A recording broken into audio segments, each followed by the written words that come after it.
Hey there, this is Therese Skelly, and I am so excited that you are going to be listening to an episode of the Fiercely Brilliant podcast. Do you like those two words? Fiercely Brilliant. My hypothesis is that you are here for a reason. We all are. Our souls have led us on journeys that have very often taken some twists and turns, and sometimes it's not pretty. Sometimes there's struggle and there's loss and there's challenge, and in the middle of that, there's always a way out. And it's those times that often lead us into our great life and work. So you're going to hear stories in these episodes of myself and other beautiful people that share the journey. They share how they got to the place where they're standing, working in their brilliance, and being the powerful leaders that they are. So stay tuned and enjoy this episode. Hey, this is Therese Skelly, and I'm super excited to bring another Fiercely Here Women in Business episode to you. And today, oh my gosh, I have one of my best friends. I'm so excited to bring you Julie Foucht. Julie and I have been, well, our story starts in a toilet. That's how we started. We were in a conscious business owner event, and we kept every single bathroom break. We were like there together. So we literally have selfies, and that sparked, like, how many years later, just a great connection. And I don't even have your bio to read other than I love the hell out of you and you're so cool, but I'm sure you could tell them a little bit more beyond the true story. So tell them a little bit about what you do, Julie. Okay. I kind of like that bio. Yeah, it's good. She's very cool. I love that. So what I do is I lead feminine women. I lead women who are entrepreneurs, coaches, healers, teachers, mystics, magic women. And I teach them how they can build a six-figure or better business through their divine feminine essence. Mm-hmm. And this work that is emerging in this field is so new because as women, the role models have all been masculine. Absolutely. Right. And, you know, when you and I met, there was this rumbling starting to happen in the coaching and self-development world where so many women were saying, yeah, I built my business and I did it the way the formulas teach. And then I got breast cancer or adrenal fatigue or burned out and couldn't get out of my car. And, you know, we heard over and over from women who were blowing up a six-figure business or a multi-six-figure business or had just dropped their seven-figure business because they couldn't do it anymore. And so a couple of years ago, I remember you and I, we were even like, our theme for this year is just to blow the effer up. Yeah, and we have. We have.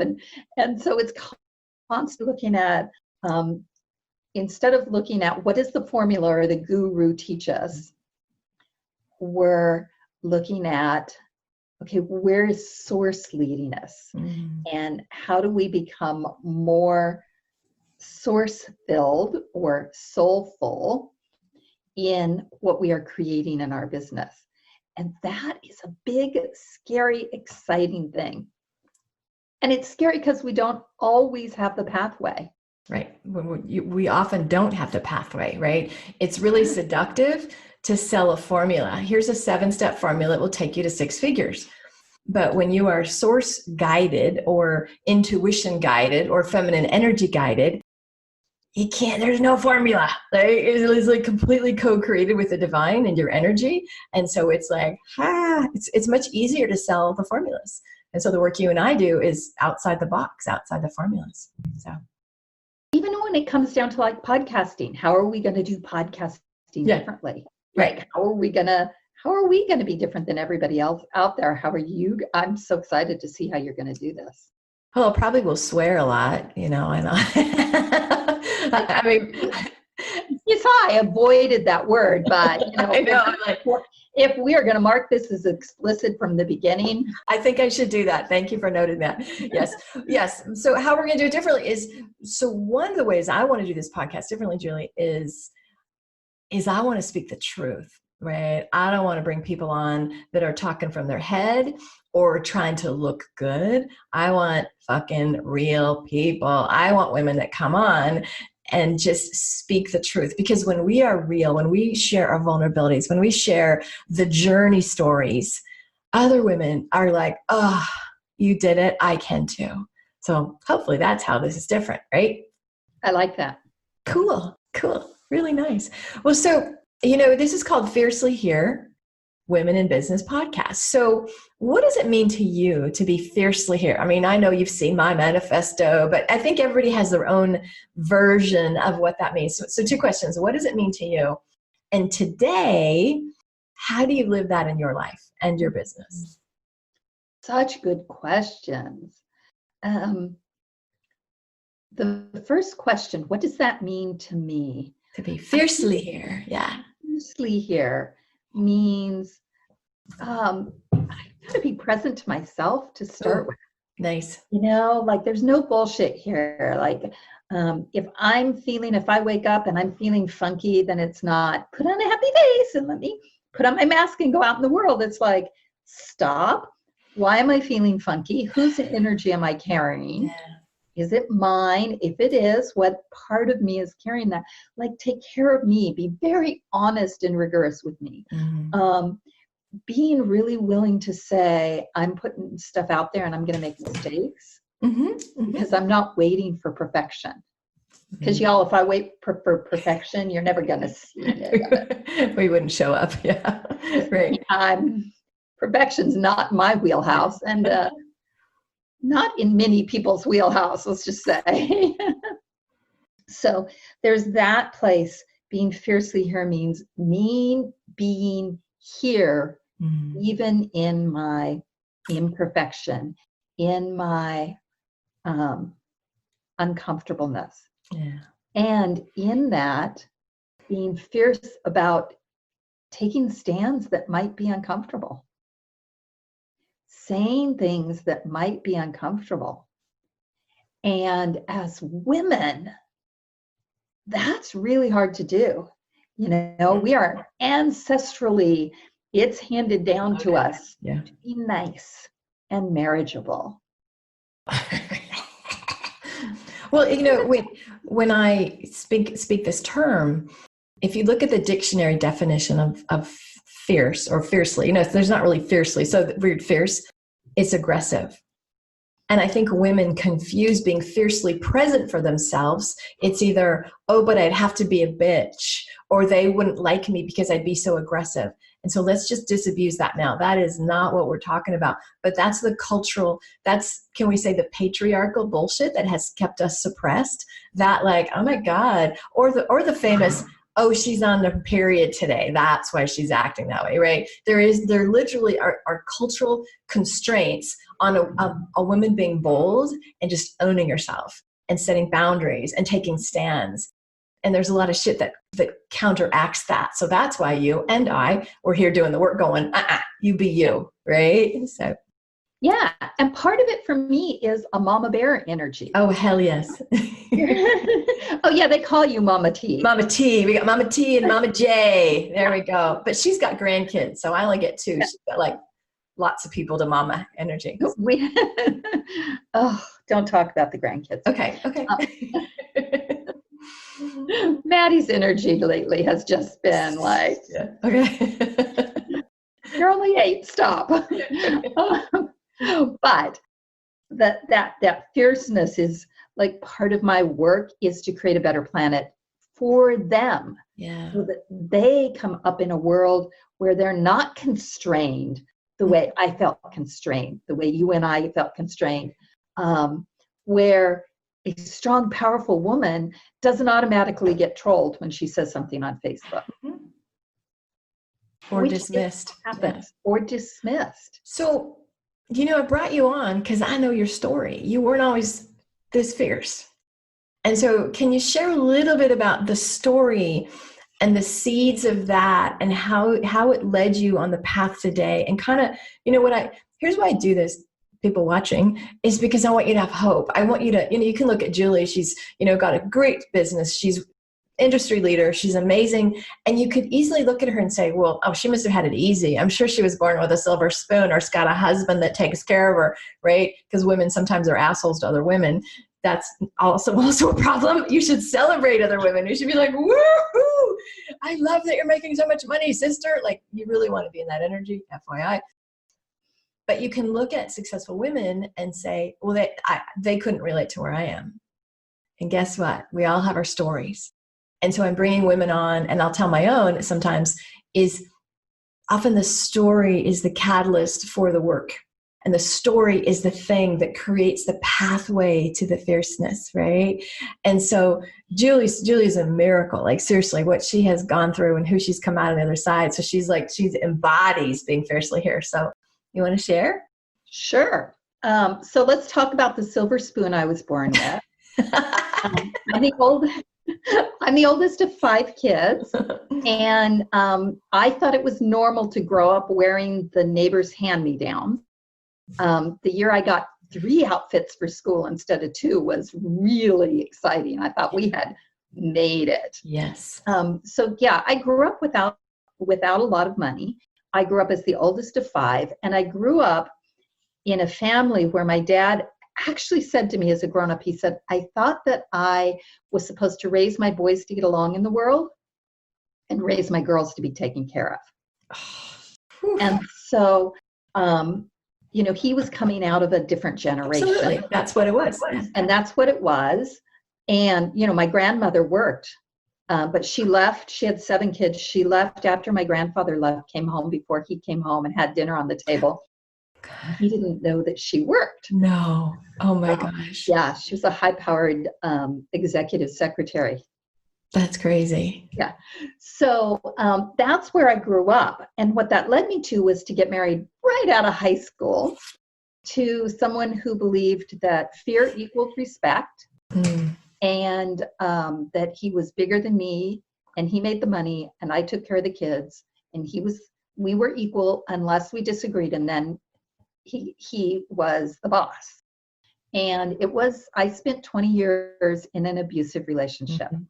And I stayed because I didn't think that I was valuable enough to make enough money to raise my kids on my own. Yeah.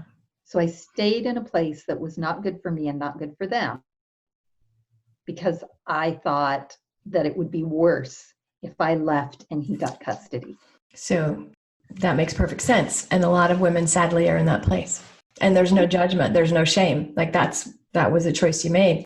So how did you get out? What was the process of getting from a woman? Tell them the story about how much you were worth in terms of a job. Oh, I went to an employment agency who told me I was not worth more than $10 an hour. I was just like, I can't raise 4 kids on $10 an hour. And then, of course, every time I went back to school for my degree, I would get pregnant again. Seriously, pregnant using birth control. It wasn't like I was not careful. So I ended up with 4 kids, and there was a point where I was just in a crisis, and I was actually doing network marketing, and some of my people from my team were coming over, and I stopped in the middle of my kitchen, and this thought went through my head: who am I going to be when they get here? Because if they saw who I was with my husband, they would not respect me anymore. And that was my hope, that I would make them enough money to get out. Yeah. But if he saw who I was with them, then all hell would break loose. And I kind of melted at that point. I just melted down, and I started looking for solutions. And I started to work with a really powerful psychic, and I was doing meditation, and my highest self said to me, hey, you can stay, no problem, you'll die, but you can stay, or you can leave and have a life. Wow. And so I left, and I started to rebuild, and I started to take classes and go to personal development retreats, and just knew that somehow, someday I wanted to help other women to discover their own power. Yeah, look at where you are. I had never heard of coaching at the time. Yeah. When I discovered Coaches Training Institute, I was like, there's a name for what I want to do. Oh my God, they train people for this. I love, I work in the concept of identity, and I love that was like, this is not who I am. And that's where a lot of people are. It's like, I've been this, but I also have access to this, but I can't make the jump yet. Right. And I love that you knew there's the at-home me that's dysfunctional. And then there's the budding me that has hope and possibility. And so how do women that are in that, and you don't have to be in a dysfunctional marriage. You could be in a successful business, but go, there's more for me. Like, there's way more. Or this just is feeling kind of blah, right? Meh, as they say, meh. It's meh right now, right? So how do women make that jump? Because that's not simple. There's a whole shit ton of stuff right there. Yeah, there's a quote. Oh man, I can't remember the guy's name. Warriors of the Heart, I think is the book, but anyway, Dan and Perry. And he says that you can be swinging along on this trapeze of the moment, and you see the next trapeze coming towards you. And you hope, he goes, I hope in my heart, of all hearts, I can hold on to this one while I grab that one. And I know that I can't. Brilliant, right. And it is that place between trapeze bars where you are swinging freely through the air with no net under you that the greatest growth happens. Ooh. And it is the trick, if it's a trick, is that if you don't let go of this trapeze bar and be the person you need to be to grab that trapeze bar, you'll never grab it. You can't keep holding on. You've got to let go. Here from there, right? Yeah. Oh, that is deep. Preach it, sister. Preach it. Preach it. But here's the thing. You have to decide to throw yourself or fall or whatever metaphor. You must decide, there's a thing, if I let go, there's something that will carry me. And it could be God, it could be your will, it could be life, universe, faith, hope, whatever it is. But you have to trust, like, oh my God, if I'm guided to let this thing go, I'm not going to drop on my ass. And it might look like it though, because I know along the way, we've done multiple times of this journey with our lives. Sometimes you don't just, it's not an accelerator, or I'm sorry, an escalator. It's not like, oh, yay. Sometimes it's like, I drop, oh, Helen. Right. But you always elevate, right? It's like those rides at the fair. Like you're like, oh no, yeah. boom, Right. boom. Yeah. Yeah. Sometimes it feels like that. I mean, sometimes it's smooth, but usually it's pretty rocky because you've never been there before, right? You've never been on that trapeze bar. You don't know how to be on that trapeze bar. And so you have to give yourself compassion and faith and love that it's okay that it may be messy. And in that messiness is where the beauty is. It's not in perfection. It's in your messiness that your beauty is. And in your messiness that you will be most attractive to others. Okay, hold on. I'm a shame buster. You know where I'm going. You're not going to get away with that, right? Because what's going to happen is you and I are like, oh, be messy. It's attractive. But if you have a core of shame, it's going to tell you, she's lying. You have to be perfect. You have to do it right. What are they going to think, right? Because that's how many of us were raised, with shame. If you've had any trauma at all, you very likely have shame. And so it's not so simple just to say, oh, cool. And Julie and I both do work with women around visibility, how to be real, how to show up being messy. So give us a couple tips. Like, what are your top tips on how to help women embrace their messiness? I thought you were going to ask me to tell when I'm messy. Oh, you can do that, but I want to hear tips. You can do both, but I just want to hear, how do you help women do that? Yeah. So I think number one is be willing to be seen. Literally, like you guys, I bitched at her that she was doing this on video, right? Because I have to turn on the lights, turn on the camera, blah, blah, blah. It's not perfect. It's not the way I want it, but I'm showing up here. And her hair's too short. She didn't like her hair. I got a haircut 2 days ago, and it's like, not quite what I want. Right. And so that's okay. We do that stuff, and we show up anyway. I posted something on a client's feed the other day that I thought was great, and she didn't like. And I had to go back and go, okay, I see your point of view. Like, that's the messiness. I didn't put on my, oh, I'm right because I'm the expert. I was like, okay, I can see your point of view and I can honor that. Now, what do you want me to do about it? How can I make this better for you? So Right. that's the willingness to show up, the willingness to say, hey, I screwed up. And on the other hand, the willingness to also say, and let's look at why this pushed a button. Let's look at why, like, instead of just going, oh, I'm sorry, be like, oh, that's really interesting. What's the next level of growth that can come out of that for you? And so being willing to be on both sides of that. So how do women do that? God, I think you stop hiding. Mm-hmm. Like honest to God, when Therese met me, I was kick-ass biz coaching. Like nobody knew I did woo-woo. Mm-hmm. It was completely hidden. My clients would come back and go, I didn't expect that. Right? Because I hid part of who I was. My life is so much easier now that I don't hide, Mm-hmm. that I'm willing to get on a thing and say, source is my source. And people go, huh? But that I believe that source is going to take care of me, that I believe that I can help heal clients from their past life stuff. That level of honesty is really hard in this world. Like, and I have kids who roll their eyes at me. Oh yeah, mine think I'm a witch, so they already know. But here's the thing. And again, we're having this conversation, and I want you, if you're watching or listening, we're modeling how to get through it, right? And so it's acknowledge, like I everything starts with a decision. Like, right, you've got to say, I'm willing to be messy. I'm willing to show up. And what's going to happen is like, okay, a client was upset with this. You're going to have a response. It's not going to be like, oh, go to hell, I'm totally fine. You're going to get triggered, like Julie said.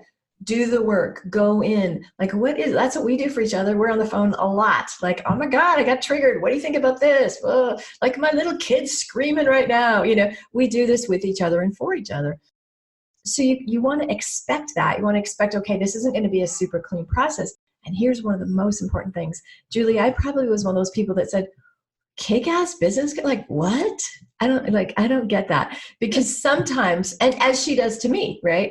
So sometimes what's really helpful is to have people in your life that call you out and pull you forward. Yes. And like, can I just share this? So we mastermind, and Julie was, because she's fucking magic. Like, seriously, she's my go-to person. She's amazing, amazing woman. And she was talking about this online program, and I'm just like crawling out of my skin. And I just said, you're bigger than an online, your people don't want that, because I can feel the energy of it. Her people want her. They want the witchy, crazy woman that talks to dead people and can channel and has these dreams and, is a miracle worker. They don't really want this little info product. And so Julie was willing to go, yeah, I guess you're right. Because she was following like, wait, this would be a good revenue stream, or I could do this. But if you have people in your life that call this part forward, not the old part, but call the higher version of you forward, then it's a game changer. Yeah, So. Exactly. And that's what you do for me all the time. Mm-hmm. And so when I changed my business name, I actually was working with two mentors at the time, and I was like, should I change my business name? And they both said, oh, hell yes, thank God. Yeah, right. We've been waiting. Yeah. Yes, you should. And so it's important to have that part of, it's okay to be messy if you've got somebody you can bounce things off of and pull things out of. So you recognize it in yourself, number one. You do the inner work. Now, I did, what was it, a couple weeks ago, I had a family thing pop up, and I did about 75% of the work myself. I didn't say, oh, I don't have time for this, I'm going to put it off, I've got to write 8 emails and I'm going on retreat, blah, blah, blah. I said, no, this has to be done. And I put off all the masculine to do, and I sat down and I did the work. And then I called you and I said, okay, I'm as far as I can take myself. Still stuck. Yeah. And so working with Therese, we went in and did the other 25% so that I could, that much, 30%, whatever it was. Yeah. So that I could then go back out and do what most people would say is work. This is part of the new paradigm, is that, we're not just plowing forward. Mm-hmm. Oh, this family stuff comes up, so I'm going to set it aside and plow forward. Part of it is I'm going to deal with it so it stops getting in my way when I try and plow forward. I love, go ahead. Well, so the steps you asked me, number one, recognize it, be honest with yourself, do your own inner work, reach out to a mentor, a soul sister, someone who can be the reflection, the mirror, guide you through the final part, and then you get to go to work. Absolutely. Or you get to go not in the reverse order, right? You got to do that stuff first. So it out pictures, right? You do it in the inside, and then you actually do the actionable stuff. I like that. Out pictures. Hey, I love how you started this by saying you have to work on you first. Like when I said, what's fiercely here for you?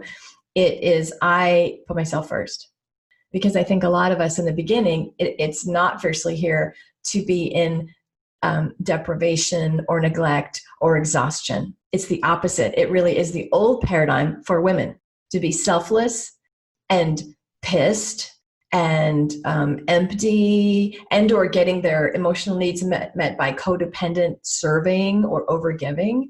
And so I love that concept. And so I just want to celebrate that. I just want to bring that forward, because gals, we're getting some big nuggets here, right? And so I will ask you the question, like, how much do you put yourself first? And I'll have to do this, Julie. Like, I have a pendulum. Like, this is how I do it. And so literally you could ask yourself, I don't want to do this on camera. Oh my gosh. No. You don't have to. But like, see, what happens is our brain lies to us. And so you literally could say, can a scale of 1 to 10, how much am I putting myself first? I'll just do it for me. Okay. 1, 2, 3, 4, 5, 6, 7, 8, 9. 9. That's pretty good. I'm happy with a 9, right? I got a kid at home. I got to take care of him, right? But so you could do it that way, or you can just ask your body, ask your intuition. And mostly, is there permission? Because Julie and I, this is hard fought for us. Like, we did not come, we're women over 40, right? We did not come by this naturally. And so the battle, I don't know that I like that word, but the fight has been to get in the place where we are fiercely here by saying, I matter. I got to be filled up first. And I know for both of us, with our clients, you've had family situations, I've had families, we tell them, we be real, like, wow, this is going on with my son, or, we had a health scare, or so-and-so's dying, or whatever. And it's crazy. Our clients like us better. The old is the egoic, like, I have to be ahead, I have to be over you, like that more patriarchal, authoritarian position of doing business, as opposed to a collaborative partnership way of doing business. And so if you're in a messy place, if you got stuff going on, I regularly share with, when I've done a launch or something, I will say with my inner circle clients, like, well, that didn't work. I didn't make the money I was hoping for. And here's what I learned. I share that stuff. I share what's going on in my personal life. I share about my sexy boyfriend all the time, because I just like to share about him. I share the joy too, right? But it's the being real as leading by example. And so any part of your brain that's like, no, what are they going to think? They think highly. They think better. They really. Did you want to say anything about that? Because I know that's so much part of your brand. Yeah, it is. It really is. I think the part of it that's really important is to recognize that successful people are successful because they fail often. Ooh. They fail forward. So they don't stop. And so when you're sharing and when you're authentic, it's the hero's journey. It's what Joseph Campbell teaches in the hero's journey, which is, hey guys, here's the shit I came up against. Here's the challenges. Here's where it was painful. This is what I did. This is what I learned. Here's how I took the next step so that I could get what I want. Mm-hmm. And that means you can too. That's why we're talking journey stories, right? Right. That means you can too. Yeah. It means you shouldn't quit when you hit this same obstacle. That there is a way above and around and through it that will get you here. Personally, I've had mentors who have put on that I am above you, I am perfect. And when they allow me to see behind the curtain, it's so much more powerful because I'm like, oh, thank God, because that means I can do it, right? Right. And so now your ego's not gonna like it. Like my ego sometimes is like, you're sharing what? Because you're just being perfect for a moment, woman. Yeah.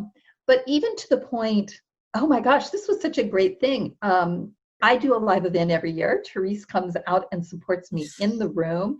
And so my people get a taste of what she does, which is absolutely against every formula every guru will ever teach you, right? They say, don't bring in somebody who does the same thing you do. Technically, in the old paradigm, we would be competition with each other, right? Yeah. That's how we'd be viewed because we do very similar work. So we tease each other about being competition, and then we get into each other's worlds and bring our own magic because we bring it different flares to it. But last year at my event, I completely missed something and I couldn't see it. And Therese is in the back of the room going, she was working with a client, and normally Julie's so good, and I'm like, what the fuck is she doing? Like, wait. And I didn't want to, so I'm just trying to like twitch and like, anyway, because you totally missed it. Like, woo! It was just one of those places where I totally missed it. And it was really fun because I said to the group, okay, we're going to take a break. And I took Therese outside and I said, what happened? Where did I miss it? What was going on? We had a 5-minute break, right? Therese went into her stuff, dropped in, went back like several lifetimes, cleaned some shit up, came forward, walked back into the room. Now, this is my room. This is my sales event. I have to make an impression so people will sign up, right?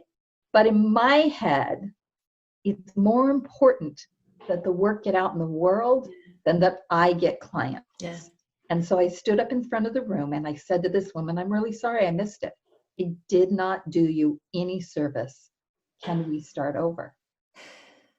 And I threw my agenda out the window. Like I never followed that anyway, but I threw my agenda out the window. And gosh, what was it? Maybe another hour. We brought her up to the front of the room and we tag teamed her.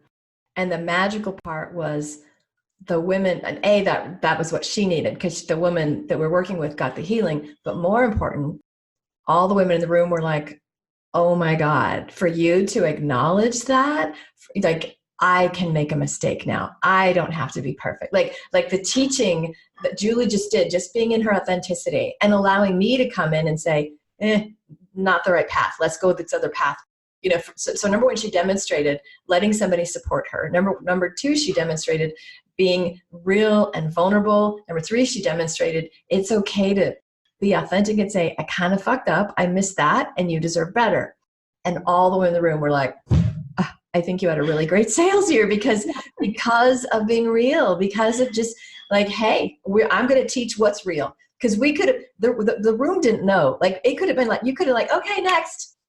Nobody would have known, but we knew. And the woman knew. And I just caught this fourth part. The fourth part of that was I could have collapsed. I could have collapsed. Into, oh my God, I screwed up. I'm not good enough. Yes. Sale. Therese should just take over. She's so much better than, like all those places where we give up on ourselves. Mm-hmm. I could have collapsed. And I didn't. I gave myself permission to be human and still be the badass goddess that I know I am when I'm in my stuff. Yeah. My ego, I said, you got to go away, ego. And I got to go back to being the clear channel that source needs for me. And these women need of me. That was magical. And so that's the fourth place of this is that even when you're messy, even when you're in your stuff, even when the shame is coming up, you also have to be willing to acknowledge that that's not the truth of who you are. Ooh, I love it that we ended on that. That is beautiful. Thank you. That is not the truth of who you are. Okay, so how can people find you? They should follow you. Follow me. I'm on Facebook at Julie Foucht. Julie Foucht. My website is juliefoucht.com. And our private Facebook group, which is so much fun because we do challenges and we do questions of the week and we support each other. It's so much fun, is Feminine Marketing Magic. And so check that out. We will put those in the show notes as well. So, it's so delightful to play with you. So thank you so much for showing up and sharing your wisdom. I am so grateful for you. And so I hope y'all have enjoyed this episode of Fiercely Here Women in Business. Julie, much love and appreciation. Bye now. Hey, I really appreciate you listening to that last episode. And I would love to get to know you a little bit more and to get to connect with you on a deeper level. And here's what I suggest. I've got a Facebook group that corresponds with the content of these podcasts. It's called Fiercely Brilliant Women in Business with Therese Skelly. So if you just search Facebook, Fiercely Brilliant with Therese Skelly, you'll find the group. It's a really nice group. It's a small group and I'm super active in it. So each week we have a lot of supportive conversations. I share a lot of resources. I do a lot of coaching on the spot, and I would love to have you join me there. So if you like the vibe of this podcast and you want to hang out with a pretty darn cool community of women, join us at Fiercely Brilliant on Facebook with Therese Skelly. Alrighty, peace and blessings, and I hope to see you in the group. Bye now.